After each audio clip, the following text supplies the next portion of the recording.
Hello, everyone. It's Miss Mian. I am continuing to read Chapter 3, The Dream of the Skeleton Man by Joseph Bruchac. So we left off, Molly was describing to you her room where she's being locked in by her mysterious great uncle, a tall, thin, scary guy. And her parents are missing still. So she's been staying in his creepy house for about 7 days now. And we left off again, I said, with chapter 3 called The Dream. All right, here we go. I don't scream. It was only thunder and lightning, a rumble that shook the whole building as if it were a dollhouse rocked by a giant, heavy foot thudding down next to it. When there was lightning, Mom always said it was the flashbulb of the Creator taking pictures with a giant camera. Dad always said thunder is the rumbling steps of the Hinos, the thunder beings who lived in the sky. They're good guys who throw down lightning like spears to destroy monsters. But this time, at least, their lightning spears seemed to have missed. In that moment of absolute brightness outside, my eyes took down their own quick picture. Outside, one that made me yank the curtains back in place and get into bed with the covers over my head. What had I seen in that flash of lightning?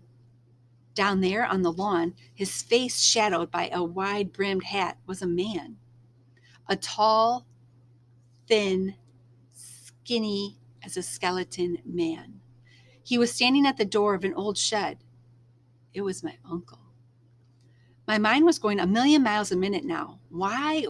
Why was he there? What was he doing? And am I just being paranoid or am I really in some kind of danger? My mind keeps going back to that shed, too. It's a lot older and bigger than the little plywood old shed that Dad had in the back of our house. It doesn't have any windows in it like Dad's shed, or it just has one heavy door with a new padlock on it. What was my uncle going to do in that shed in the middle of the night? I can't find an answer, so I turn it all off by thinking of Mrs. Showbiz singing. I think of her singing that song from the musical about Annie, another orphan, assuming that I might be one, which I really know I'm not. Tomorrow, tomorrow. As I put all my thoughts and fears into imagining her singing, I fall asleep and I dream. It's like some of the other dreams I've had before. I know I'm dreaming, but I can't wake up. It's what my dad calls an aware dream. That is a dream where you know you are a dreamer, and if you're alert enough, you'll get some help from your dream. Someone or something will guide you or give you a message. But I'm too busy running to look for a guide. Whatever is chasing me is getting closer. I can feel its hot breath on the back of my neck, and I know its bony hands are about to grab me. Then the dream changes. I'm in a cave. I live in that cave, and I'm not alone there. Someone is sitting in the corner of the cave, his face turned away from me. Hold out your arm, child, he says in a rough voice. I hold my arm out toward him, and he reaches back to feel it without looking around. His long, dry fingers squeeze my forearm. Thin as a stick, he growls. Go into the forest and check your snares. You must eat more, my niece. Eat and grow fat. In a in an eye blink, I'm not in a cave, but in the forest. Remember, she's dreaming. I'm dressed in deerskin, checking the snares I've placed on the trails.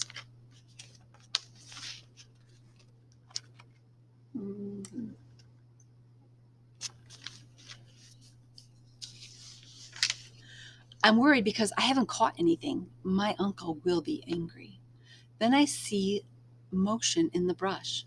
Something is struggling at the side of the path. It's a rabbit, its hind foot caught in one of my snares. I lift my stick to hit it, but the rabbit looks up at me and speaks. Listen, sister, the rabbit says. Spare my life, and I will help you save your own life. I put down my stick and loosen the cord from the rabbit's foot. It doesn't run away when it is free. Instead, it looks at me in the eye and it speaks again. Listen, sister, says the rabbit says. Thank you for sparing me. Now, I will tell you what you must know. The one you think is your uncle is not human. Chapter 4. Dark Cedars. I can still hear the rabbit's voice when I open my eyes. I look at the clock next to my bed. It's morning, time to get ready to go to school. I rummage through my suitcase and the cardboard box to find what I need. I don't feel like putting my clothes in the creepy wardrobe. Ugh. When I was little, my mom read me a book about the wardrobe and the lion and the witch. Ugh, I wish then that I had magic wardrobe and I could crawl into it and end up in some strange land. Now that I really am in a strange land, all I want to do is crawl back home. But if there was some kind of magic door in that wardrobe, it'd probably take me someplace even worse than this. I take my toothbrush and I go into the bathroom. The only good thing about the room is that it has a bathroom connected to it. It means I don't have to go outside into the hall or down the stairs yet and see him. There's a bathroom built in it because the former owners tried to run a bed and breakfast. There's actually an old sign leaning on its side against the house. Dark Cedars, Bed and Breakfast.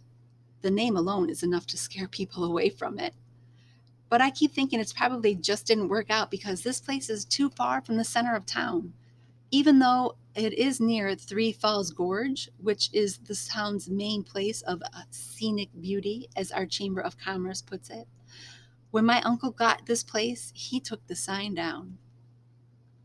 While I am in the bathroom, I look at myself in the small smoky mirror hanging over the sink. I think I have the kind of face that only a mother could love. But both my parents tell me I'm wrong. They think thick eyebrows that almost meet in the middle and ink black hair that grows so thick that I need hedge clippers to trim it are positive assets. There's so much you can do with that hair, Mother says. Like get it cut short and dyed blonde? My nose is okay, not bumpy or too short or too long, but my lips are too thick. My cheeks look as though if I have apples stuffed in them, and when I smile, my teeth are straight, but there's a gap between my incisors on the top. Braces will do wonder for you, dear. As if, I think. I can't wait until I'm old enough to get a real makeover like they have sometimes on that shopping channel.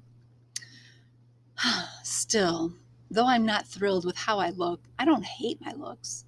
I can just see lots of room for improvement. And I know that people must like my face at least a little because whenever I smile at someone, they almost always smile back, except for my uncle. I tried smiling at him yesterday. He just studied my face like a scientist looking at some strange new bug until my smile crawled away and died. I will not try that again. I sigh and lift up my chin. At least I don't look like a terrified victim in some slasher movie. I just look like a kid about to catch the bus. I leave the bathroom and try the door. It's not locked from the outside anymore. It never is by this time. I peek outside carefully, my backpack with a large empty plastic container in it over my shoulder. No sign of anyone up or down the hall. As soon as I start down the creaky stairs, he hears me. Come down to breakfast, he whispers up the stairs. He's standing at the bottom, half hidden by the old coat rack. He turns and walks away. He doesn't like me to see his face in the morning, or ever, for that matter. I go into the sunroom. It looks like it used to be a screened porch once. It has a floor of cold stone tiles and it's connected to the back of the house. Its four big windows and sliding glass doors probably meant to let in the sun and give you a view of the garden. But there's no sun today, and there wasn't a garden out there for a while. The place where the flowers once grew are overgrown with nettles and burdock and a few small sumac trees. The leaves are all red now, for there's been a frost. Although there's room in the sunroom for several tables, there's just one. It's a glass-top table with rusty blue metal legs. The two chairs are made of that same rusty blue metal, The table is set for one. As always, he's already eaten. At least that's what he says. And I've never seen evidence of his breakfast. I see he goes back out to the sunroom door. I'm never allowed to go out that way toward the big shed in the backyard with heavy-duty hinges on the thick bolted doors. His tool room, he says. I wonder again what he's doing out there last night. Eat your breakfast, he calls back without turning his head. You're looking thin. Then he's gone, and I take my real first breath of the day. The food on the table looks good. I'm hungry. Grapefruit, cereal, toast with butter and jam. I put my backpack under the table between my knees. I take the lid off the plastic container in the backpack and pretend to eat. But each spoonful of cereal, each slice of toast, each piece of fruit goes into the plastic box. I snap the lid onto it and close the backpack. Then I pretend to wipe my lips with the paper napkin, ball it up, and put it on the empty plate. Just in time, because just as he's done with every other day, he sticks his head out of the door of the shed to see if I've eaten my food. Done, I call out in a cheery voice. Then I stand up and walk out to the front door, trying to be as calm as possible, hoping that it will not be locked. It isn't, and I escape down to the walk to the corner where the school bus will arrive within 5 minutes. Time enough to dump the food down the storm drain at the curb's edge. Let the rats deal with that. Super paranoid, is that what you are saying now? Melodramatic. But I am determined not to eat the food he gives me. I think he puts something into it. When I first got here, I ate what he put in front of me automatically. I started having a headache and my head was racing and I felt like some kind of zombie. When I get to bed, that's all I thought of, and then I just conked out. I didn't even dream. The next day, I started my Tupperware routine. If I'd kept eating that food, I'd probably be walking with my arms held out in front of me saying, "Yes, master," in a hollow voice whenever he spoke to me. When the bus comes, I take the first seat. The other kids are sitting with friends, but I stay by myself. This isn't the bus I used to take. No one in my class is on it, and the people are all still checking me out. I haven't been in a hurry to be all bright and cheery with my new bus mates either. When the bus stops in front of the school, though, I have to start smiling. This is my place of refuge. I'm safe here. Other kids might groan when they walk through the big front doors, but I breathe a sigh of relief. It's all so routine and boring here. I love it. Although when Laura Hulu, who is my second best friend, waves to me from her locker, I pretend not to see her and just go straight to class. I know she wants to talk to me about Greg Iverson and how cute he is and do I think he likes her, yada, yada, yada, blah, blah, blah. I can't bear it. For some reason, I just can't think of anything to say to other kids right now. And all that stuff that used to interest me seems kind of, I don't know, unreal. In our class, it is Don Quoke's day. At least it is for Miss Showbiz. We are all groaning about the time she finishes belting out her medley from Man of La Mancha. Yes, Man of La Mancha. I'm groaning the loudest of all because it just makes me feel so, I don't know, safe, normal. I feel so great that when Miss Chavez tells us to open our workbooks, I burst out in laughter that is so loud and so inappropriate that everyone, including Miss Chavez, looks at me. Maureen Viola, who is my best friend and who sits 2 seats away, looks at me and mouths the words, "What's wrong with you?" All of a sudden, I feel as if I am about to burst into tears. I have to put my head down to my desk. What is wrong with me? I'm not being tortured or anything. My uncle is my uncle is kind enough to take me in.